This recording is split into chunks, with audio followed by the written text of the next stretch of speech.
A paz de nosso Senhor Jesus Cristo, aos prezados irmãos e ouvintes da Palavra de Deus.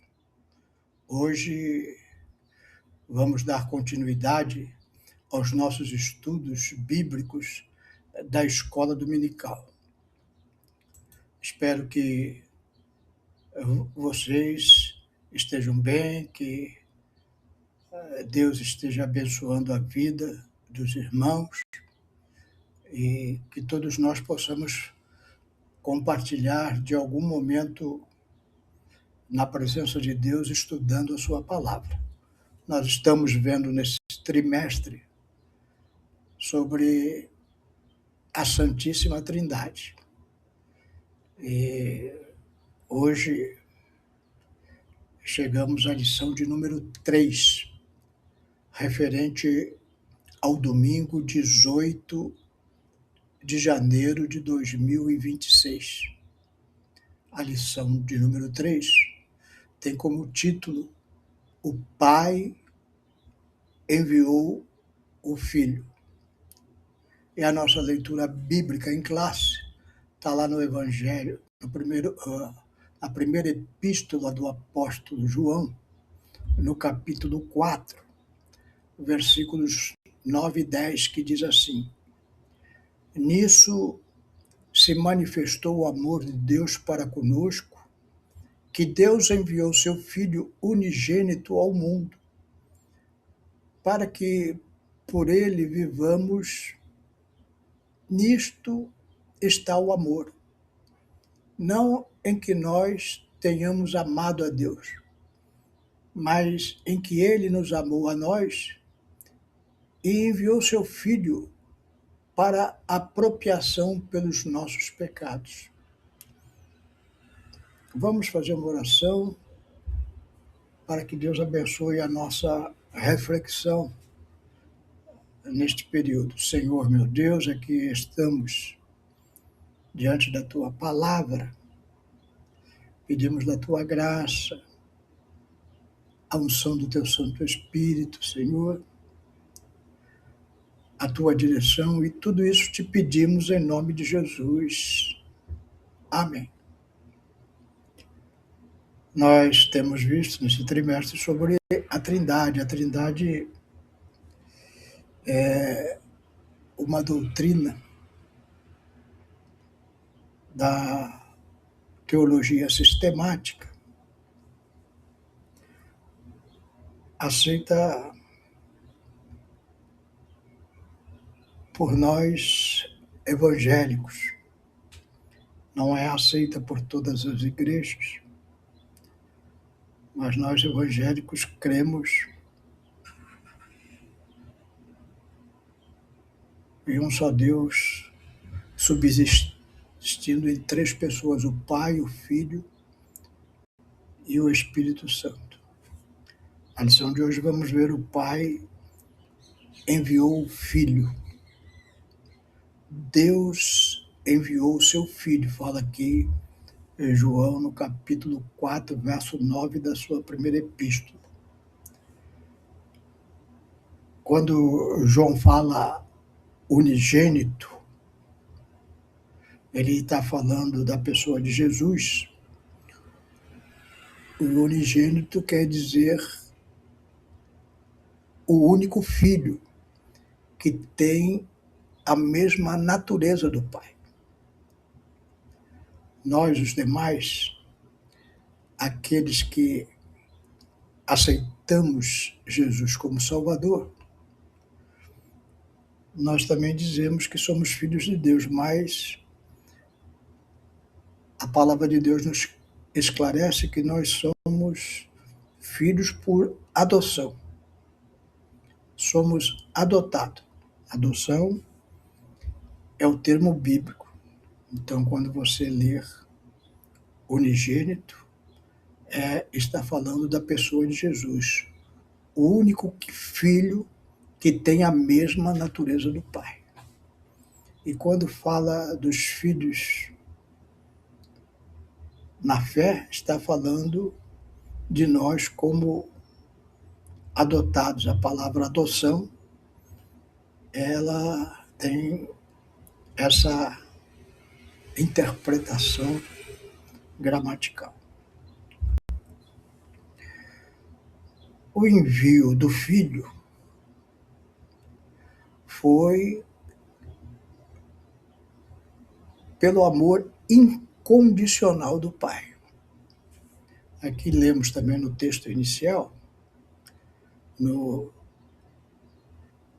versículo 9, capítulo 4 da primeira epístola de João, que Deus enviou o seu Filho para propiciação. Então, por isso nós estudamos aqui a escola dominical, porque a Bíblia, às vezes, aparecem algumas palavras, como essa que lemos, unigênito, e agora propiciação, e nós precisamos entender o termo, o que ele está nos ensinando.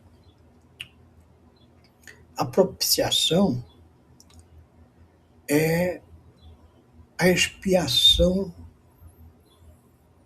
dos pecados e o pagamento pelos pecados, para fazer justiça e obter o perdão de Deus. Então nós precisamos entender a vida humana como uma grande escola. Quando Deus criou o homem, Adão, e a sua companheira Eva, a sua imagem e semelhança, é para que eles vivessem em perfeita comunhão com ele. Nós sabemos que Adão e Eva pecaram e foram destituídos da glória de Deus. E aí iniciou uma escola, vamos dizer assim, o jardim da infância.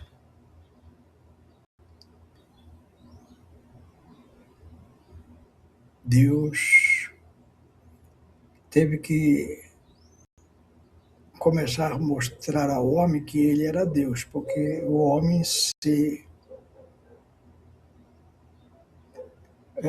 como dizer, o homem ficou num estado bruto, sem percepção direito das coisas, ignorante quanto às coisas espirituais, porque tinha perdido a sua comunhão com Deus. E começou a criar outros deuses para adoração. E Deus começou a enviar homens que ainda, de alguma maneira, tinham guardado no seu coração os princípios ensinados pelos seus pais desde Adão, da existência e natureza de Deus. Então, nós temos homens, por exemplo, que nem Noé. Então, em Noé, por exemplo, Deus começa a revelar a sua justiça. O homem, no seu pecado, ele teria que se ajustar com Deus. E foi indo, foi em outros momentos, Deus foi se manifestando ao homem, através de Abraão, por exemplo. E Abraão inicia uma família que vai dar origem ao povo judeu, os antigos hebreus, hoje Israel. E aí nós começamos um novo período de ensino. Começamos aí, vamos fazer uma analogia com o primeiro grau. Agora o homem tinha saído do jardim da infância e começa a aprender coisas melhores e mais fortes acerca de Deus.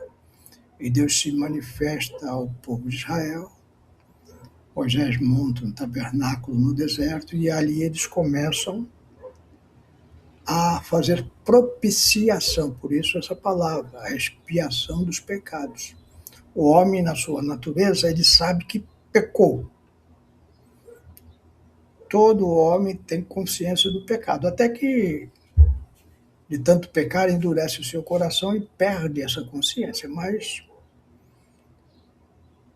inicialmente, quando criança, ele tem noção do pecado. E o homem, ou ele esconde o pecado, ou ele trata com o pecado. E Deus mostrou como o homem deveria, naqueles tempos, no primeiro grau da revelação divina, para os propósitos de Deus para o homem, porque Deus queria resgatar o homem. Deus quer resgatar o homem, ou seja, salvar. Então ele ensinou o povo de Israel a fazer sacrifícios. Eles levavam animaizinhos, colocavam a mão sobre o animal e aquele animal era morto no lugar do homem pecador. E o seu sangue, o sangue do animal, era aspergido sobre o altar em várias cerimônias para encobrir os pecados, fazendo justiça e obtendo perdão de Deus. Ali no Antigo Testamento você vai ler muito isso sobre a propiciação feita pelo sacrifício de animais.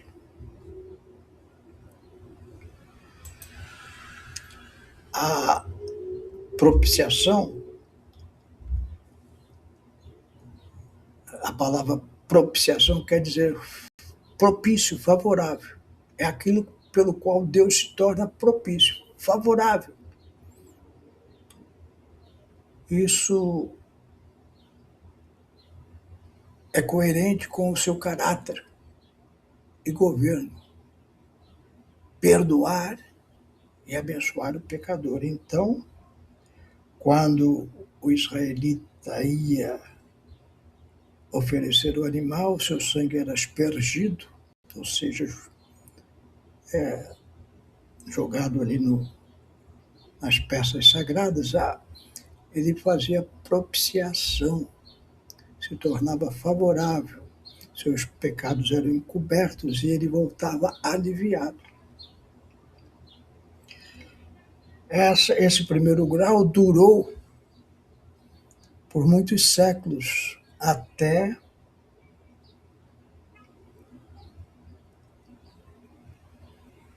a morte de Jesus.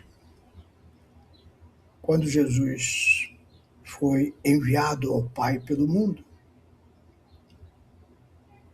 e agora a revelação vai se tornar maior, vai entrar para o segundo grau.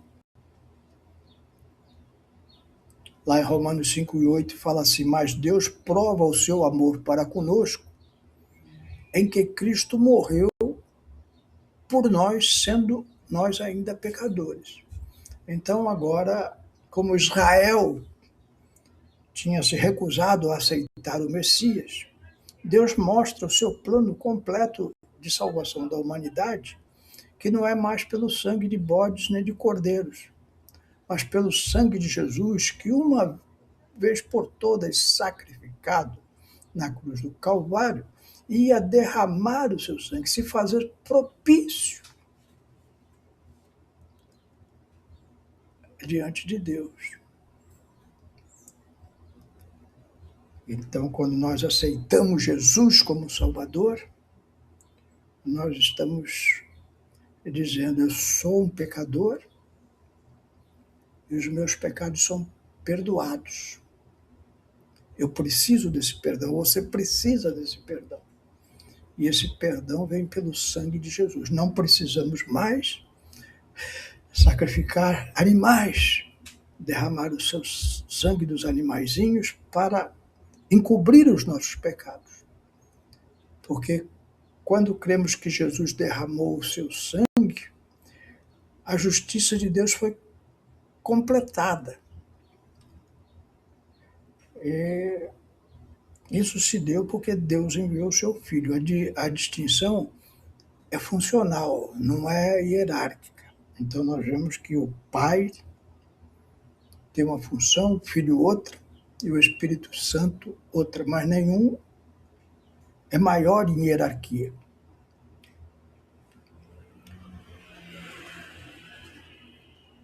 Jesus falou, e a vontade do Pai que me enviou é esta, que nenhum de todos aqueles que me deu eu perca, mas que o ressuscite no último dia. Porquanto a vontade daquele que me enviou é esta, que todo aquele que vê o Filho e crê nele tenha a vida eterna, e eu o ressuscitarei no último dia. João 6, 39, 40 palavras de Jesus, ele mostrando que é enviado pelo Pai, porque a vontade daquele que me enviou é esta, que todo que vê o Filho e crê nele.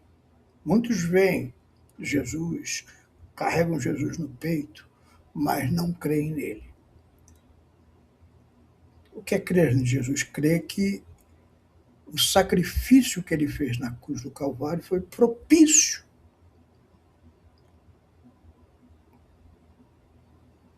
para pagar todos os nossos pecados. E eu, quando aceito Jesus como Salvador, eu estou livre da culpa do pecado. E tenho vida eterna. É isso que Jesus está falando aqui. E eu o ressuscitarei no último dia. Ou seja, nós que morrermos em Cristo, na sua vinda, seremos ressuscitados. E os que estiverem vivos, ou seja, os cristãos que estiverem vivos na vinda de Jesus, serão transformados e arrebatados ao céu juntamente com a igreja.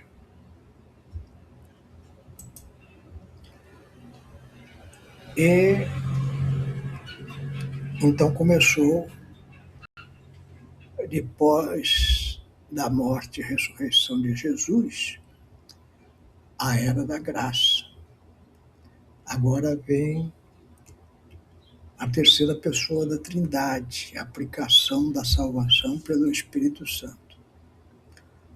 Lá em João 16, 7 a 11, Jesus diz assim: todavia digo-vos a verdade, que vos convém que eu vá, porque se eu não for, o Consolador não virá. O Consolador é o Espírito Santo a vós, mas quando eu for, vou-lo enviarei. E quando ele vier, convencerá o mundo do pecado e da justiça e do juízo. Então, nós, cristãos, pregamos o Evangelho, o pecador ouve, mas quem o convence que aquelas palavras que estamos pronunciando é a palavra de Deus, é o Espírito Santo. O Espírito Santo convence o pecador do pecado. Então, a pessoa se sente culpada, tem sede, tem necessidade de se arrepender, e quando ela ouve a palavra da vida, ela a aceita de bom grado e tem os seus pecados perdoados. Jesus continua: do pecado, porque não crê em mim; da justiça, porque vou para o meu Pai e não me vereis mais; e do juízo, porque já o príncipe deste mundo está julgado. O príncipe deste mundo está falando de Satanás, embora ele ainda esteja comandando as legiões de demônios, usando a vida dos homens para a destruição da raça humana, ele já está vencido e um dia o juízo de Deus recarregará toda a humanidade desta verdade e o mundo conhecerá que Cristo é o Salvador. Então, o plano da salvação é obra da Trindade. O Pai envia o Filho executa a obra, ou seja, paga os nossos pecados, faz justiça diante de Deus, e o Espírito Santo aplica, ou seja, nos convence do pecado e vem fazendo morada em nós. Então, para nós concluirmos, Deus não apenas amou agindo em favor de nós, mas agiu. Quando vemos ágape, amor na Bíblia, não está falando daquele amor sentimental que nós temos, está falando de um amor que faz. O Pai enviou o Filho. Esse é o amor que faz. E se você tem o amor do Filho no coração, convencido pelo Espírito de Deus, pregue a palavra. Porque pregando a palavra é agir com amor a favor dos homens. Não é sentimento, é ação. Que Deus te abençoe nesta obra de evangelizar aqueles que necessitam da salvação em nosso Senhor Jesus Cristo, o Filho enviado pelo Pai. Amém? Quero orar por você, pela sua família, para que Deus te abençoe. Senhor, meu Deus, aqui, na unção do teu Santo Espírito, Senhor, te pedimos que as singelas palavras que falamos nesse pequeno período de tempo possa ter entrado no coração dos teus servos e abençoados. Abençoa a família dos teus servos, Senhor, dá saúde aos teus servos, dá alegria do teu Santo Espírito e desejo profundo de conhecer a tua verdade. É o que te pedimos e te agradecemos em nome de Jesus.